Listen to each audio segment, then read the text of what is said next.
Hi, I'm Carmen from Adopt Your Clothes, and today we are going to be talking about sewing machine needles.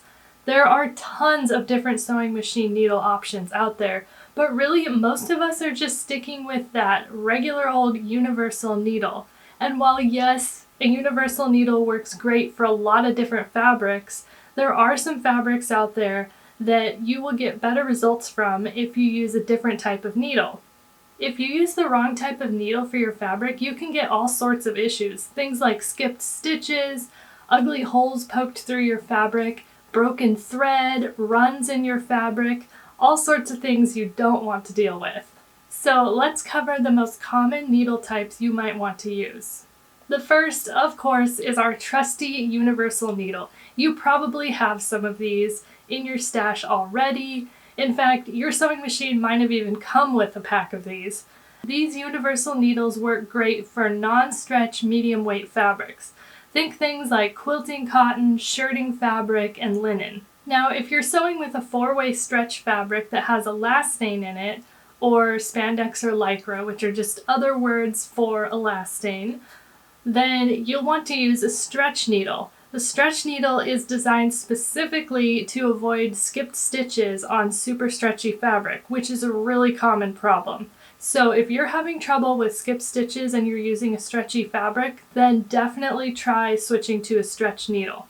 For a stretch fabric that doesn't have elastane, so things like a jersey knit or a sweater knit, you'll want to try a ballpoint needle. A ballpoint needle has a slightly rounded end that helps it slide through the threads of the knit fabric without poking holes. Now, if you're working with a very thick, heavy-duty fabric, something like a heavy denim or leather, then you're probably going to need a needle that's a little heavier duty than a regular universal needle.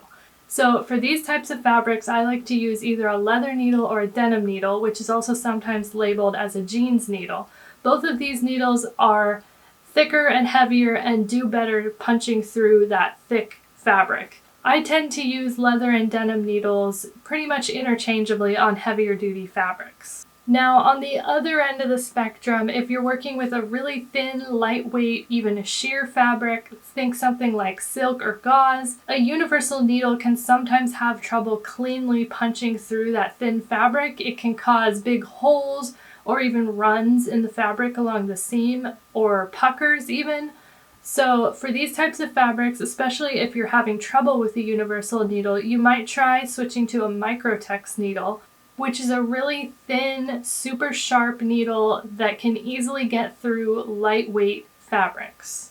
Now let's briefly cover needle size, because all of these different types of needles come in a range of sizes. So for most projects, I'll reach for either a size 70, 80, or 90 needle, which are European sizes 10, 12, and 14, respectively. When it comes to needle sizing, the larger numbers correspond to a larger needle. So if my fabric is on the heavier side, I'll usually go for a size 90 needle, or if it's on the lighter side, I'll go more towards the size 70 needle. Now, if the fabric I'm working with is just extremely lightweight, something like a silk chiffon, then I might actually go with an even smaller needle, like a size 60, and I would usually reach for a Microtex needle in that case as well.